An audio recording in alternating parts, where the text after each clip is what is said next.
Política nos Is é um podcast de notícias de Aveiro com Bruno Costa e Rui Soares Carneiro. Opinião livre sobre temas de proximidade, com tónica na política, sem ignorar outros assuntos com implicações locais ou o contrário. Cumprimento o painel de comentadores e quem nos segue. Este espaço de opinião é divulgado no Jornal Online Notícias de Aveiro. Avançamos já para o primeiro tema, desenvolvimentos recentes nas eleições presidenciais. António Filipe é o candidato do PCP, um deputado dizem, com muito humor. Augusto Santos Silva revela se é candidato a Belém quando esta edição para ser colocada online. Bruno Costa, como vês a aposta do PCP e o que é possível dizer do ex-presidente da Assembleia da República agora que António Vitorino se excluiu desta corrida presidencial? Cumprimentar todos aqueles que nos veem e ouvem em primeira mão. Marcar aqui duas trajetórias. O PCP, com naturalidade, apresenta o seu candidato. Eu já tenho dito aqui que defendo que as presidenciais são uma questão pessoal e não partidária, mas o PCP gosta de apresentar um candidato para marcar o seu território. Mais uma vez vai apresentar um histórico do partido e eles normalmente apresentam pessoas de peso internos do Comitê Central para marcar esse mesmo território, para fidelizar o voto. Seria natural o PCP apresentar um candidato, escolheu António Filipe.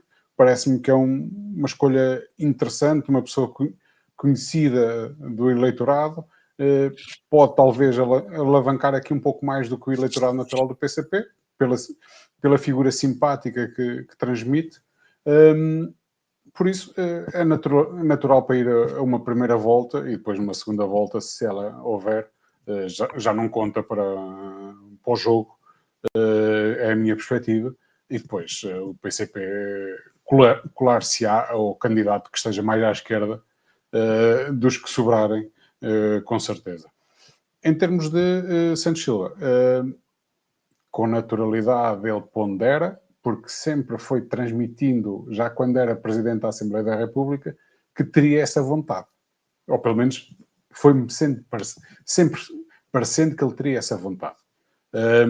E vejo isso com alguma naturalidade que ele se apresente. Até porque António José Seguro não é propriamente o candidato natural de grande parte do Partido Socialista. Já falámos disso aqui a semana passada. Ele marcou território num momento em que ainda não havia secretário-geral e quis marcar território, antecipou-se, para não dar espaço a aparecer a outros candidatos, mas há ali uma franja do Partido Socialista mais à esquerda que quererá marcar algum território e Santos Silva aparece como o camisola amarela para essa candidatura, até porque o eterno candidato António Vitorino, o eterno candidato a tudo, mais uma vez diz que não está disponível, mais uma vez diz que não quer ir e por isso, com naturalidade, vejo que possa surgir Santos Silva, ainda que me parece uma duplicação face a António José Seguro, no mesmo campo político aparecerem dois candidatos. Mas são opções pessoais e eu continuo a achar que as presidenciais são questões pessoais e não partidárias. E haver dois candidatos associados ao Partido Socialista não me faz confusão. Rui, há alguma agitação à esquerda, à direita espera-se uma definição do Chega e agora também há mais um militar, o Major-General Isidro Moraes, que ganhou notoriedade pelos comentários relacionados com os conflitos na Ucrânia e também o conflito que envolve Israel. Sim, estamos da esquerda para a direita, que é para levar uma ordem, e de António Filipe acho que é uma escolha natural do PCP. Felizmente não temos João Ferreira mais uma vez sempre a ir aos lobos e portanto António Filipe é uma pessoa simpática, afável, bem humorada, que já conhecemos há longos anos do trabalho no Parlamento, que é uma pessoa com que facilmente, pelo menos por mim falo, se simpatiza.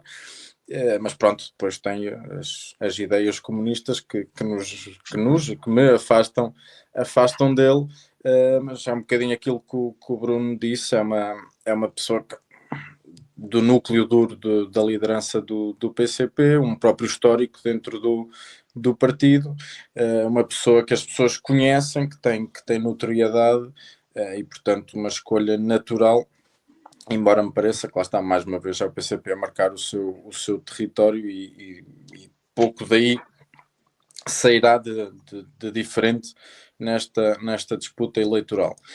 Já quanto ao PS e Augusto Santos Silva, eu já dei a minha opinião sobre António José Seguro. Agora acho que Augusto Santos Silva, aparecendo nesta fase, deve refletir bem, porque se o seu objetivo é efetivamente disputar estas eleições, já vai tarde, porque se efetivamente ele aparecer como candidato, será para desunir, para separar eleitorado da parte do PS e da esquerda, e não para unir em torno de si, havendo já a candidatura de António José Seguro. E portanto parece-me muito limitado aqui o ângulo de atuação de Augusto Santos Silva nesta fase. Ele já teve muito tempo para se antecipar, muito tempo para fazer o seu caminho, e agora parece-me um pouco preso, mesmo com a desistência de António Vitorino, que disse que tentou unir e inclusive reuniu com António José Seguro para tentarem Também não sabemos qual vai ser a resposta dele, não é? A esta hora não sabemos. Sim, eu estou a dizer, não sabendo a resposta, embora acho que se apresentar será mais para dividir, e será muito difícil com Augusto Santos Silva a dividir o eleitorado do PS, o PS conseguir sequer passar uma segunda fase com qualquer um dos dois. E eu acho que é possível só com um deles, e neste momento só com um deles, chegando mais ao centro do que chegando mais à esquerda com Augusto Santos Silva. É António José Seguro, foi quem se apresentou, e portanto ocupa atualmente esse espaço mais centro-esquerda, e portanto será muito difícil tirar daqui outro resultado que não uma separação de eleitorado, caso Augusto Santos Silva se decida avançar. Relativamente à direita, penso que do general Isidro, como referiste, não... Pareceu-me aqui uma tentativa, se calhar, de vir para os meios de comunicação, perceber a notoriedade e perceber se teria algum tipo de apoio, mas parece-me muito limitado, mesmo que avance. Quer dizer, não parece que será por aí que vai fazer qualquer diferença para qualquer um dos eleitores, porque, mais uma vez, também é daqueles que, sendo militar, nós não lhe conhecemos bem a face, e, portanto, nem o sei situar, muito sinceramente, no espectro político. E relativamente a André Ventura e ao Chega, já abordámos aqui, penso que há 2 semanas, acho que vai ser muito difícil para o Chega nesta fase apresentar um outro candidato que não André Ventura, pelo resultado que isso poderá implicar ao partido, de ficar num quarto, quinto lugar, sendo André Ventura será certamente outro resultado, mas não sairá vitorioso, e portanto também lhe dará mais uma derrota para as suas contas pessoais, e que já conta com algumas, mas vai ser muito difícil para o Chega arranjar um outro candidato com notoriedade, até porque recorde-se que do núcleo duro, digamos assim, ou dos mais notáveis, não em termos de notáveis, mas em termos de notoriedade neste momento nacional, todos eles, salvo alguma exceção que me possa estar a esquecer, todos eles são candidatos a câmaras também. Portanto, é muito difícil arranjar ainda mais um que apareça aqui para ser candidato a Presidente da República, e também não parece que o Chega vai esperar por novembro para apresentá-lo, e portanto fica muito difícil a André Ventura fugir desta disputa, que ele até gosta de entrar nelas, mas vamos ver com atenção. Segundo tema, o Governo pediu a urgência ao Parlamento na apreciação e votação da proposta de redução do IRS, vai ser discutida e votada a 4 de julho. Politicamente, Rui, isto revela o quê, esta insistência? Há aqui uma mensagem, o Governo quer passar uma mensagem que pode ajudar o cidadão comum? Sim, ao mesmo tempo é uma primeira mensagem de que está em plenas funções e em velocidade de cruzeiro, e portanto quer começar a apresentar, digamos que, resultados, quer começar a demonstrar trabalho, e portanto esta é uma das formas mais fáceis, digamos assim, fáceis porque não implica um grande estudo ou projeto como outro tipo de obras, projetos, etc. E portanto é aqui uma medida que de forma mais imediata despolta a atenção das pessoas. Por outro lado, também pode parecer, de certa forma, uma medida pelo valor total da volta dos 500 milhões de impacto orçamental, mas que efetivamente não terá um grande impacto na vida das pessoas, pelas simulações que já foram saindo. Nós podemos estar a falar de 60 e muitos euros, 70 e muitos euros para um comum dos mortais à volta dos 1.500 ou 2.000 euros mensais, e portanto digamos que são 0,4, 0,6, 0,2, estamos a falar de percentis muito reduzidos e que não, efetivamente não afetarão a vida das pessoas, mas demonstrarão aqui quer trabalho, quer vontade na descida. Agora a negociação a haver no Parlamento, eu acho que até por aquilo que são, e ao contrário até do que eu pensava inicialmente, como as percentagens são tão reduzidas, eu não sei se haverá aqui um grande fim-capé pelo PS ou pelo Chega, como houve o ano passado, para uma redução superior nos escalões inferiores e não no sétimo e oitavo escalão, como falámos aqui a semana passada. Vamos ver, vai depender aqui um bocadinho, porque o PSD e o Primeiro-Ministro querem passar a ideia de benefício à própria classe média, para lhe dar mais disponibilidade, mais rendimento. Vamos ver se o PS chega mesmo assim por causa de 0,1 ou 0,2 pontos percentuais, fazem fim-capé e alteram o diploma para que possa ser, tal como foi o ano passado, mais benéfico para as classes mais baixas e depois de forma progressiva para os escalões restantes. Bruno, há também aqui uma intenção de evitar que a economia abrande, não é? Porque mais rendimento das famílias também são mais gastos, manter o consumo. Sim, existe o receio de algum abrandamento da economia nos próximos tempos. E com isso o Governo quer demonstrar trabalho, primeiro, quer demonstrar que continua a fazer o seu trajeto, quer demonstrar que continua ou que está a cumprir as promessas eleitorais e o programa de governo que aprovou recentemente e a devolver rendimento ou a diminuir a taxação, atribuindo rendimento às pessoas de uma forma mais efetiva. Serão grandes montantes? Não acredito que sejam, até pelas simulações, como o Rui referia, pelas simulações que têm vindo a público. Não serão grandes montantes, mas não, é o sinal. É o sinal de que estamos a devolver dinheiro, estamos a taxar menos. Agora vamos ver se não há uma habilidade por parte do Partido Socialista ou do Chega para alterar aqui alguma coisa, tal como houve o ano passado, e que depois, no fim, aprovaram os dois juntos uma nova tabela diferente da que o Governo estava a propor. Mas aqui acho que é mais o sinal de cumprimento e de compromisso para com o eleitorado do que propriamente aquilo que o resultado final. É mais a mensagem do que propriamente o resultado final, ainda que eu acho que o resultado final e a mensagem são positivas nesta matéria, porque acho que reduzir impostos às pessoas é positivo. Na vida dos partidos... Não é uma correção a mim própria, é uma precisão, porque eu quase referia cerca de 60, 70 euros e são anuais, portanto não são mensais. Se fossem mensais, 60, 70 euros na carteira no final do mês, ainda, para quem recebe 1.000 ou 1.500 ainda faz diferença, mas estamos a falar de um valor anual e portanto muito pouco mais relativo mensalmente, como é óbvio.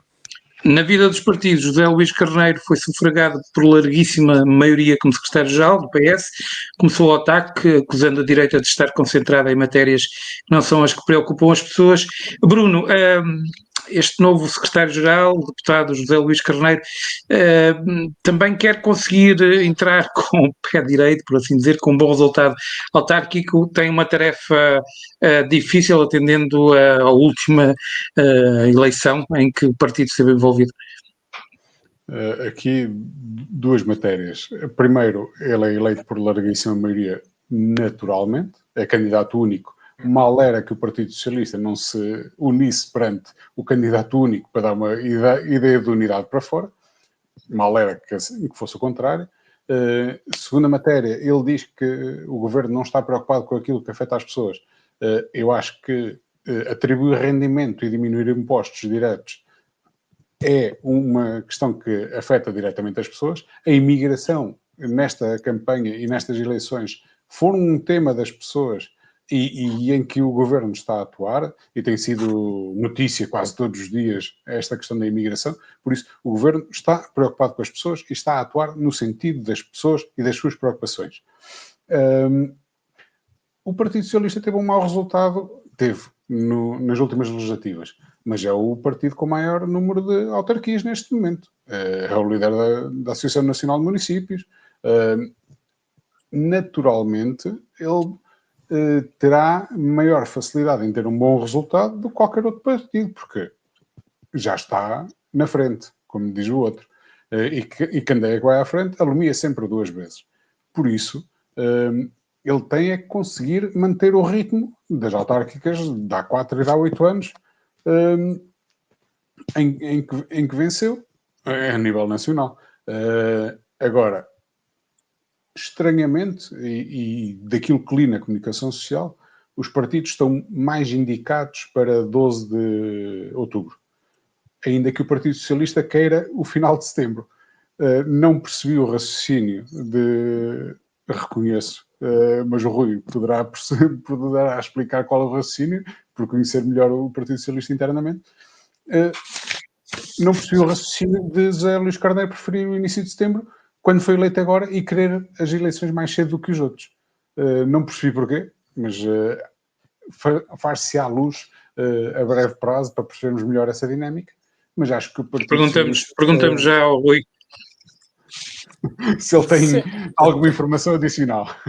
O que é que será esta estratégia? Começo pelo fim. Não tenho informação adicional, mas acho que até por esta notícia relativa ao IRS e até depois pelo início da discussão do Orçamento de Estado, digo eu, era o que eu pensaria, quanto mais cedo forem as eleições, para não ter logo o efeito imediato da redução do IRS, sendo ela muito alta ou muito baixa, mas para não ter esse benefício logo antes do ato eleitoral, o Partido Socialista quererá antecipar o mais possível para não ter no mês de setembro, que é aquele que se prevê logo ser o primeiro mês do acerto, portanto, do mais... Antes de receberem mais dinheiro, é isso? Exatamente. Okay. Eu pensaria nessa lógica, é a única que me apraz assim de repente, é esta, porque depois também se iniciará a discussão do Orçamento do Estado e, portanto, haverá mais propostas em cima da mesa que o Governo apresentará e, portanto, isto pode mexer com a decisão das pessoas, embora nós saibamos também que as autárquicas, ou nós nos identificamos com a pessoa e com o programa, ou depois não é por termos mais 20 euros no final do mês que vamos mudar o voto para outra pessoa ou outro programa. É difícil, mas... o meu pensamento será este, para essa perspectiva de querer antecipar a data. Do meu ponto de vista, sempre o defendi, acho que deve ser o mais afastado possível das legislaturas, para dar tempo para as pessoas nesta fase descansarem o mais possível de ruído político e eleitoral e os partidos terem tempo também de se aqui organizar e deles próprios poderem montar a máquina de uma forma diferente, corrigindo erros que tiveram, e o Partido Socialista teve muitos quando das eleições de maio, e portanto poder distanciar ao máximo, e eu estou mais de acordo, aproximo mais do 12 de outubro do que propriamente alguma data no mês de setembro. Relativamente à eleição de José Luís Carneiro, nada de novo, pois candidato único. Relativamente às preocupações, eu percebo porque, e isso vinha em sondagens, em estudos no mês de março e abril, que efetivamente aquilo que continua a preocupar muitas pessoas tem a ver com a saúde, educação e habitação. E foi aí que José Luís Carneiro frisou o ponto de querer olhar de forma atenta para essas áreas e ter um trabalho mais intenso e profícuo aí a nível de propostas. Agora, como é óbvio, todos sabemos que o tema da migração esteve em cima da mesa na campanha eleitoral e Luís Montenegro já demonstrou que vai tentar retirar de cima da mesa essa discussão, porque é um trunfo que nós associamos sempre ao Chega e André Ventura e, portanto, presumo que parta daí, até porque lá está, nós para a educação ou para a saúde então para a habitação nem se fala, precisamos de tempo, de estudos, de lançar projetos, de lançar iniciativas, etc. E as coisas demoram a ter os seus resultados. Sendo na que imigração, o trabalho também já estava de alguma forma a ser feito na anterior legislatura e, portanto, aqui foi só alavancar algumas medidas com impacto mais imediato, das quais eu discordo de algumas delas, como falámos a semana passada relativamente ao tema da nacionalidade, por exemplo, mas que de forma mais rápida podem entrar em ação e as pessoas terem esse sentimento ou essa percepção, que agora está na moda dizer, de que algo está a ser feito. Agora acho que também faz todo Sendo que sentido o problema da habitação, já vem do governo PS e cruzou a legislatura anterior, os governos anteriores também do Montenegro. Que por mais discuta, parece já deve haver estudos e projetos muito adiantados, falta realizar obra. Arranjar forma de o solucionar e, portanto, vamos continuar sempre com o tema da habitação em cima da mesa. Na Assembleia da República, o PCP voltou a insistir na isenção total das portagens na A25. O Bruno, é bom o Governo também não esquecer que há ali uma questão pendente aqui na nossa região também, não é? Sim, o projeto de lei aprovado, aliás, a lei aprovada pelo Partido Socialista e pelo Chega na anterior legislatura previa a isenção das portagens. Esqueceram-se desta concessão, porque falavam em concessões e as pessoas pagam portagens, não pagam concessões. O cidadão comum não quer saber qual é a concessão que está a circular, quer saber se paga ou não, e aqui estamos a ser prejudicados.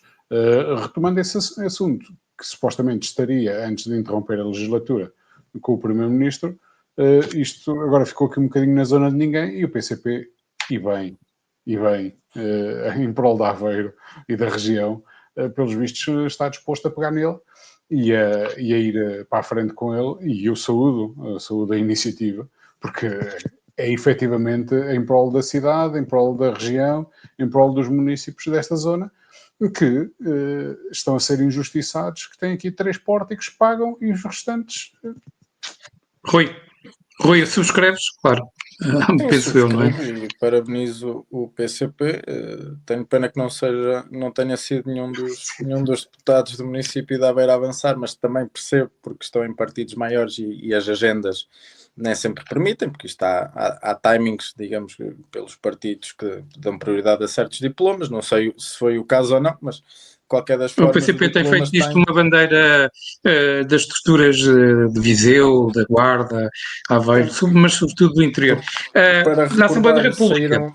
Para recordar, só porque foram retiradas as portagens das concessões da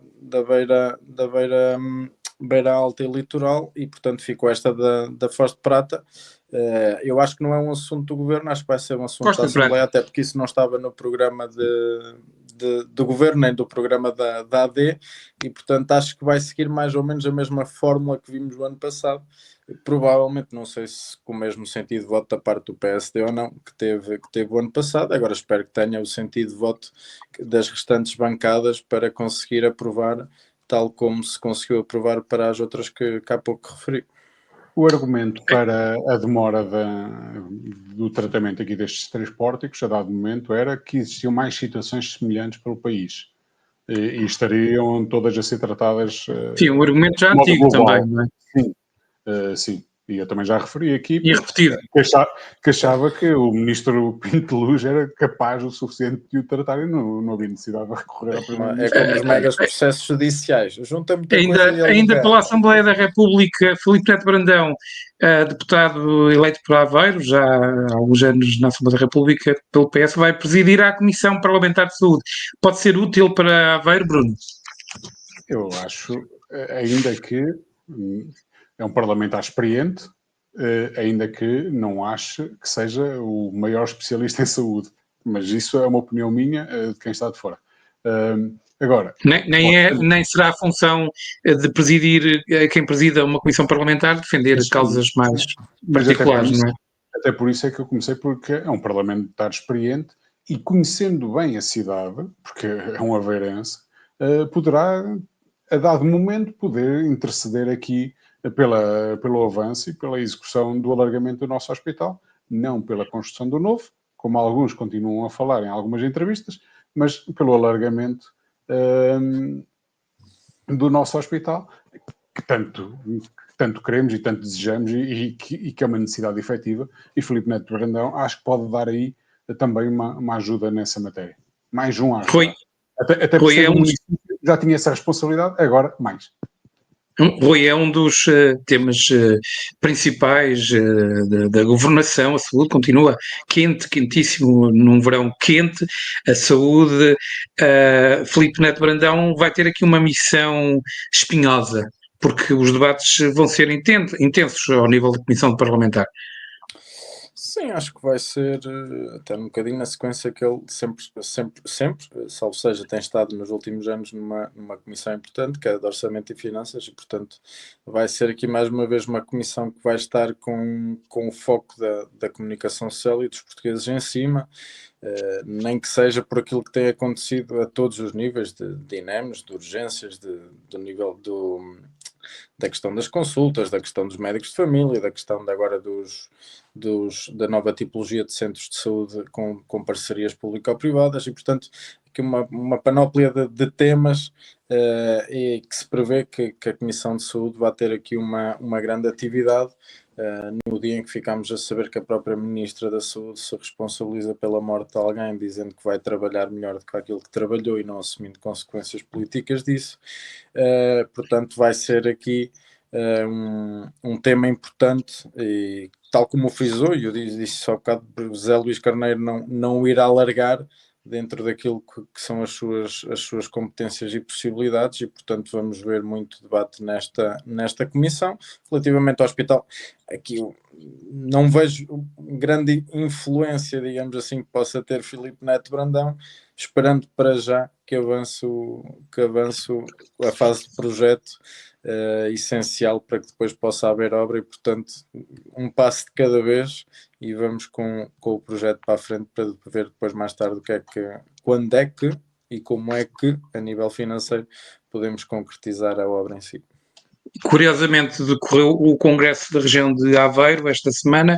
À margem, o presidente da CIRA, Jorge Almeida, autarca de Águeda, disse que a saúde será, para além de toda a obra física que a região está a executar, que a CIRA está a executar, a saúde será nesta nova legislatura alvo de forte reivindicação por parte da região de Aveiro, porque entendem que está a ser penalizada nas capacidades de resposta às necessidades, sobretudo ao nível hospitalar. Neste Congresso, a Ministra do Ambiente disse que estão a ser estudadas medidas de engenharia para aumentar a capacidade do aterro da ERSU que funciona em Aveiro e também em Coimbra, um outro. Ribau Esteves, o Presidente da Câmara de Aveiro, já tinha dito que que estava disposto a travar uma luta dura pelo encerramento desta estrutura que funciona em Eirol. Rui, é de prever que haja aqui um braço de ferro, ou este anúncio da Ministra já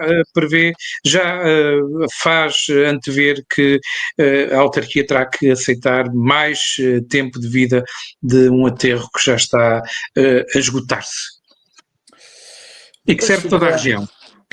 Fica a dúvida no ar, porque como referiste bem, o presidente da Câmara de Aveiro tinha frisado que iria lutar por essa nova localização para a ERSUC, e portanto vamos ver no que vai dar. Não foi uma notícia muito bem recebida por cá, como é óbvio. E também denota aqui um bocadinho, tal como aconteceu na saúde relativamente à descentralização e à criação das ULS, por exemplo, com o abandono de Ovar da ULS de Aveiro, e portanto com essa luta para ir para Norte, digamos que denota aqui alguma solidariedade, alguma união entre todos os municípios da comunidade intermunicipal da região de Aveiro. E já não é o primeiro tema sobre o qual isso acontece, e portanto vamos ver qual é a margem de encontrar aqui alguma solução que possa não passar pelo aumento do aterro em Eirol, mas sim haver aqui alguma solidariedade de um outro município para acolher esta infraestrutura, que nem sempre é agradável para quem a acolhe, embora com a tecnologia que também cada vez mais temos ao nosso dispor, são soluções que são ultrapassáveis, quer a nível ambiental, paisagístico, de saúde, tudo e mais alguma coisa, e portanto acho que deveria haver essa colaboração entre os municípios para poder aqui haver uma outra decisão, que esperemos que não seja definitiva, até porque efetivamente eu não consegui perceber também qual a posição oficial da CIRA, sobre a posição da ministra, sobre a posição do Presidente de Câmara, agora da CIRA em si, qual a disponibilidade para avaliar uma outra localização, ou efetivamente não fazer essa avaliação e irmos para o aumento do aterro, ficou a minha dúvida no ar, que ainda não havia esclarecido, muito sinceramente. Bruno, será aceitável para Aveiro cumprir mais algum tempo este papel de colher os resíduos domésticos da região, mesmo com novas células para receber mais lixo, ou será de condicionar que este investimento possa ter já um fim datado, um prazo final para fechar este aterro? Este é um daqueles temas que já não é como era no passado em termos de saúde pública, agressivo, como era no passado. Agora, é um daqueles, e respondendo um bocadinho ao Rui, a questão da CIRA, é claro que a CIRA, me parece, não vai tomar uma posição, porque todos os presidentes de câmaras estão confortáveis enquanto o aterro estiver e o governo estiver focado em colocar o aterro em Aveiro. Enquanto estiver aqui, o silêncio é dor de qualquer presidente de Câmara, porque a CIRA é composta por municípios e por presidentes de Câmara, enquanto o governo estiver virado para o aumento da célula em Aveiro, está tudo bem para eles, porque todos concordamos com o tratamento das questões dos lixos e questões ambientais, mas se puder ser no concelho do lado ou num concelho mais longe, por mim melhor. Agora, já quando foi implementado este aterro, não foi propriamente consensual e já houve questões. Agora, eu nisto estou com o Presidente Ribeiro Esteves, quer dizer, já vai tempo em que Aveiro deu para este peditório. Já vai sendo tempo de começar a pensar que é preciso os outros também assumir essa responsabilidade. É que nós já temos anos e anos e anos disto. Ainda que possivelmente não haja o que uma poderá questão de saúde acontecer, pública, mas já demos para este peditório. possivelmente o que poderá acontecer é o governo introduzir, ou as empresas introduzirem a possibilidade de incineração, que no passado gerou muita polémica e não foi adotada, mas os tempos também avançaram, passaram-se alguns anos, as tecnologias são novas e há muitas cidades com incineradoras. Avançamos para a campanha. Só em resposta a resposta não é resposta, complemento de os outros estão bem enquanto houver aqui espaço para depositar, porque a Câmara de Aveiro também ainda tem, o município ainda tem algum tipo de poder sobre estas decisões e, portanto, no dia em que, mas atualmente existem já graves problemas de congestionamento, melhor dizendo, do aterro, porque, por exemplo, o VAR frequentemente tem lixo acumulado porque a central de triagem de Estarreja não consegue encaminhar para aterro ao ritmo que deveria encaminhar. Para a campanha autárquica, o painel quer recuperar entrevistas dos irmãos de Soto à Rádio Terra Nova, que foram emitidas já há algum tempo, mas estão disponíveis para ouvir online a qualquer momento. O Bruno esteve a ouvi-las, uma a par da outra, ou uma a seguir à outra. Começaste por quem e que notas é que tiraste? Uma a seguir à outra, comecei por Luís Soto, calhou, não, nada premeditado, desta vez nada premeditado. Achei que em ambas as entrevistas, e isto muito sinceramente, houve pouco rasgo em termos macro-concelhios. Houve poucas ideias estratégicas para o município, do vamos por aqui, vamos por ali, criar sinergias entre mobilidade e economia e várias coisas. Agora, foi ambas as entrevistas em perfis muito diferentes, porque são dois candidatos muito diferentes. Luís Soto mais numa postura de proximidade com as pessoas e de um discurso mais de proximidade e de estar perto das pessoas. Alberto Souto mais no seu registro, apesar dele dizer que a idade lhe deu alguma tranquilidade nas propostas, mas eu vejo propostas como vi há 20 anos, na mesma cadência e na mesma amplitude e magnitude que ele sempre propôs, mas mais, entre aspas, visionárias e mais megalómanas em alguns aspectos, mas vi aqui muita discussão do vou inverter o sentido da rua X para melhorar o trânsito, em vez de apresentar uma política global de mobilidade. Falou-se muito de parques de estacionamento, de que é uma necessidade, e a dado momento também se fala em ambas, e é que a questão é em ambas. Também se fala da questão da rede de transportes, mas depois não se junta aos dois temas. E aí fiquei desiludido porque não vi a conjugação de dois temas que se criamos um parque de estacionamento, o que eu espero é que os transportes passem lá à porta, que é para depois dar a mobilidade às pessoas. Eu próprio também defendo que deve ser criado um silo alto, um parque de estacionamento maior, até porque atrás do OITA, aquele parque de estacionamento, se o privado um dia decide construir ali, perdemos 300 ou 400 lugares. Em frente ao MLA está previsto construir, quer dizer, vai haver necessidade de mais estacionamento. Agora, tem que se congregar e tem que se pensar estrategicamente e centrou-se muito nesta questão. Vi pouca discussão sobre habitação, pouca questão de habitação, pouca questão de economia também e de finanças. Centrou-se tudo muito na questão do trânsito e do estacionamento. Basicamente foi o que eu vi. Fiquei desiludido com ambas as entrevistas e aqui transversalmente, porque esperava mais e mais ideias e mais macro, não tão o pormenor do a rua X vai mudar de sentido.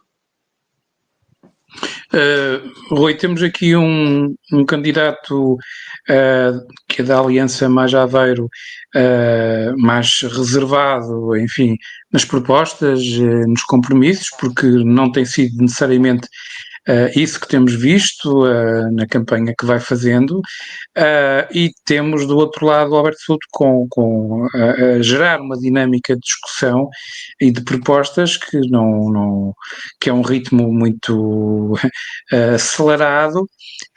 Isso transpareceu também nas entrevistas, o Alberto Souto mais concreto, embora a contextualizar algumas medidas que pareciam ser mais radicais, o Luís Souto ainda com muita simpatia, mas manifestamente a adiantar pouco, não é? Sim, nota-se bem, nota-se bem a diferença. Eu não fui com muitas expectativas para uma nem para outra, porque ainda estamos nesta fase de que estamos ou a mandar propostas para o ar ou a recolher propostas de onde elas aparecerem, e portanto ainda nada muito em concreto e esquematizado para dar aquela sequência que o Bruno falava, que lá está, fala-se num estacionamento, fala-se em transportes públicos, mas não se fala da mobilidade. Da relação. Basicamente é isso, não se fala de mobilidade, fala-se de pontos muito sectoriais, muito limitados. E vimos bem a diferença entre um candidato que aposta numa linha de continuidade e, portanto, como tal, as respostas e os temas até abordados foram sempre dentro daquilo que é a linha de projetos com que a Câmara tem avançado atualmente e que estão em cima da mesa, e, portanto, aqui algum apoio do candidato para essas obras. E depois falta ainda explicar a Luís Souto, porque ele diz que é o candidato da continuidade e da inovação, e ainda falta perceber a parte da inovação, porque a parte da continuidade nós já conseguimos perceber que é o apoio daquelas políticas que têm sido levadas a cabo por este executivo do PSD-CDS durante os últimos 12 anos, das propostas que estão agora em cima da mesa, e portanto que no caso de se ele ganhar estarão em fase muitas delas em fase de execução. Agora falta perceber onde é que está a inovação que ele já falou por diversas vezes. E aí, efetivamente, continuamos sem perceber, e penso que só vamos perceber ainda um bocadinho mais à frente, quando começarmos a ver algumas propostas que possam ser apresentadas pelo candidato, e aí poderemos ver alguma narrativa mais dentro daquilo que foi a entrevista de Alberto Souto, que basicamente já foi, às vezes não é o apresentar, já é o defender a ideia que já é pública, ou explicá-la ou pormenorizá-la.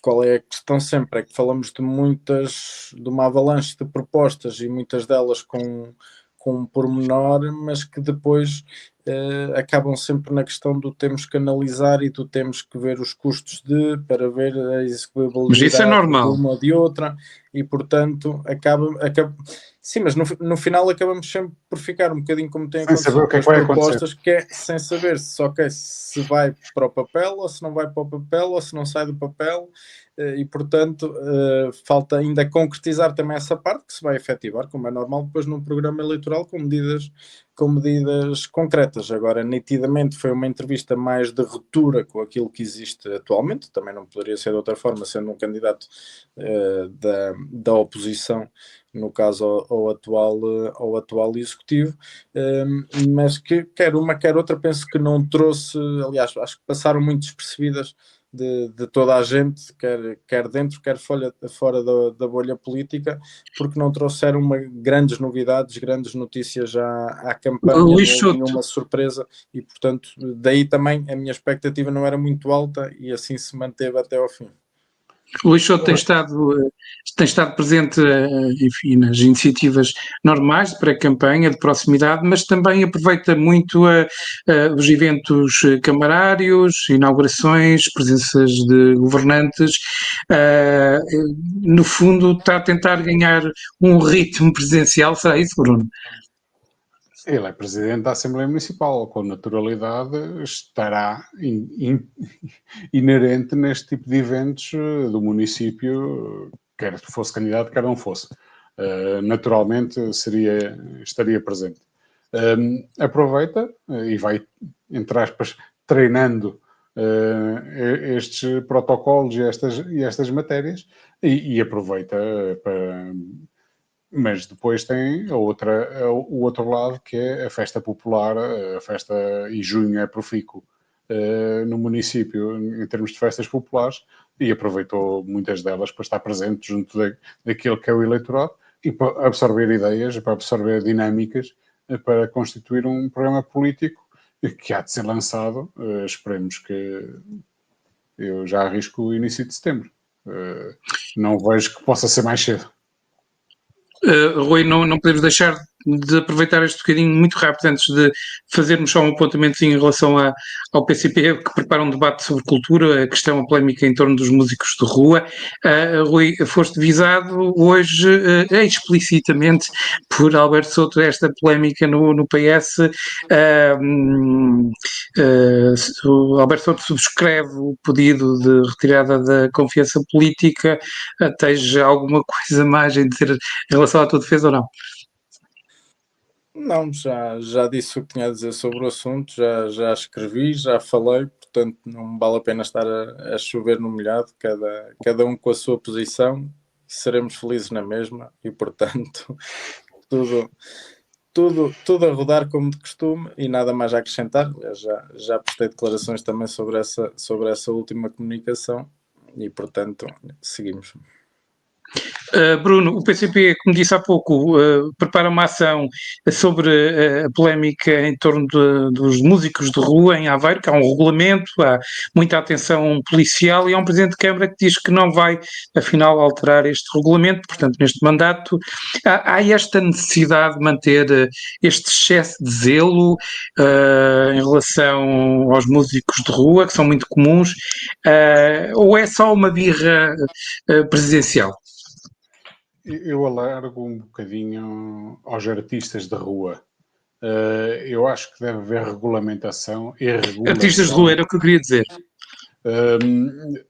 Regulação e fiscalização dos artistas de rua.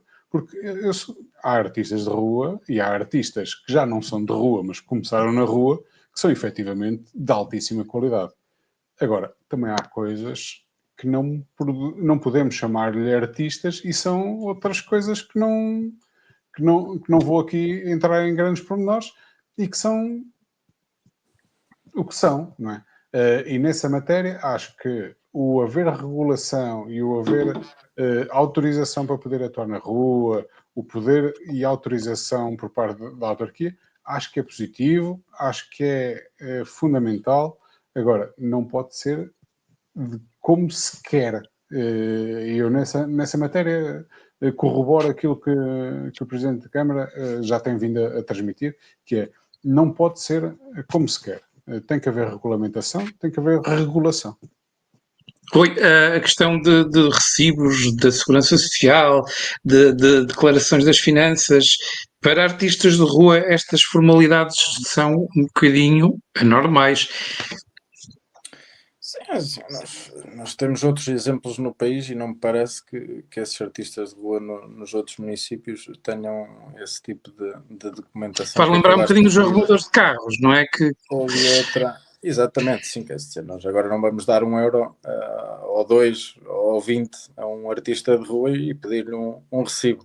E, portanto, parece-me que isso é uma justificação que cai por ela própria. Efetivamente é preciso regulamentar e custa-me a crer, até pela conversa que tivemos, no caso no Executivo, na última reunião de Câmara, por causa do gosto ou da avaliação dos gostos da arte e no caso até foi da arquitetura, e aí distancio-me do Bruno relativamente a isto, que é muito difícil para o município também dizer este artista de rua pode estar na rua e este aqui ao lado B não pode estar porque nós não gostamos disto e gostamos da oferta de um, não gostamos da oferta do outro, mas afinal... Mas aí não pode ser uma questão de opinião, tem que haver regras definidas e depois quem estiver dentro das regras estará. Estão... Agora, regras para artistas de rua tem que ser regras que abranja tudo. Podes ter músicos, podes ter malabaristas, podes ter estátuas, podes ter uma panóplia de opções que depois no fim nós podemos, e todos nós passamos, vemos, apreciamos, não apreciamos e seguimos para mim. Portanto, esses critérios, acho que deve haver critérios para, agora, generalizados para conseguir toda a gente e não vamos estar aqui agora a pedir às pessoas que nos mandem um vídeo ou quer que seja para haver um departamento lá na Câmara que decida e parece que é um bocadinho isso que acontece hoje, que é um bocado aleatório da forma como, e eu sei de casos que me vão chegando de forma aleatória que conseguem ter alguma resposta da parte da Câmara ou não. E acho que isso é que é a forma errada de estar e não resolvemos nada com isso. Pelo contrário, só pioramos a situação e depois vemos exemplos como vimos alguns que vieram para a comunicação social. E, portanto, tal como eu escrevi, inclusive na semana passada sobre isso, é urgente tratar dessa regulamentação, porque a proibição não adiantará de nada, porque as pessoas vão continuar a fazê-lo, dá um contributo para a própria dinâmica da cidade, pode dar um contributo para dinâmicas em determinados locais mais perdidos ou não tão turísticos ou não tão gentrificados, que agora está na moda, e portanto podermos atrair para aí pessoas através desta via, com horários específicos, com locais específicos, etc. E portanto acho que é uma necessidade que urge. E infelizmente parece que vamos ter que alargar esse debate para um próximo mandato, já que a posição que o Sr. Presidente da Câmara tomou foi que não discutirá o mesmo até terminar o mandato. Justamente. Notas finais, muito rapidamente, 1 minuto e meio para cada um. O Bruno quer falar da normalização das relações entre a Câmara de Aveiro e a Associação Académica. Este tema dava pano para mangas, de qualquer forma, um sinal importante, mesmo que seja já na parte final do mandato. É pena que seja numa parte final do mandato, mas tem muito a ver com a nova liderança da Associação Académica, a face que estará a ter uma postura diferente perante a autarquia das que tiveram no passado. É uma normalização, é uma regulamentação se calhar de uma das maiores associações do município, de uma das mais representativas, de uma das que organiza um dos maiores eventos que se realiza no município, que é a Semana Académica, que é a Semana do Enterro. Acho que é positivo, ao fim destes anos todos, conseguir-se normalizar aqui as relações entre duas instituições de referência e, ainda que Ribaus-Teves esteja de saída, e a talho de foice também será positivo que se normalize as relações, ou se baixe a temperatura, como se costuma dizer, das relações entre a universidade até e a autarquia, até porque os dois principais interlocutores estão de saída, por isso será natural que a Associação Académica, Universidade e Câmara tenham tendência a normalizar mais as relações do que tem sido nos últimos tempos. Ainda ensino, escolas e número de alunos, quantos são? Rui, há aqui dúvidas e o próprio Ministério tem dificuldades em responder a estas questões. Sim, neste caso, falando nós de notas e falando nós de escola, é uma nota negativa para o Ministério da Educação, sendo responsabilidade do anterior ou do anterior ao anterior. A verdade é que uma auditoria da KPMG veio-nos dizer que é impossível o Ministério da Educação saber quantos alunos atualmente estão sem professor a uma determinada disciplina, mas pior que isso, veio dizer que é muito difícil para o próprio Ministério conseguir obter os números finais totais dos alunos que temos a frequentar os vários níveis de ensino no nosso país, e portanto uma nota muito negativa para esta falta de procedimentos na era em que vivemos, que há tantos meios à nossa disposição, não conseguirmos nós fazer esta numeração, esta contabilidade de números, e depois é engraçado porque nós ao mesmo tempo não conseguimos fazer essa contabilidade de números e andamos constantemente a olhar para a educação, constantemente a mexer em currículos, constantemente a falar do número de professores, etc. Mas afinal de contas, para quem é que estamos a falar se nós não conseguimos sequer contar os alunos que temos aqui, aquele que é o público-alvo dessas políticas públicas? E portanto, nota 0 para estes últimos dados preocupantes sobre a educação no nosso país. Esgotamos o nosso tempo para este episódio do podcast Política no GIS, que é colocado online às 0 horas de quinta-feira. Continuação de uma boa semana e obrigado a todos. Até à próxima. Obrigado. Política no GIS é um podcast de notícias de Aveiro com Bruno Costa e Rui Soares Carneiro.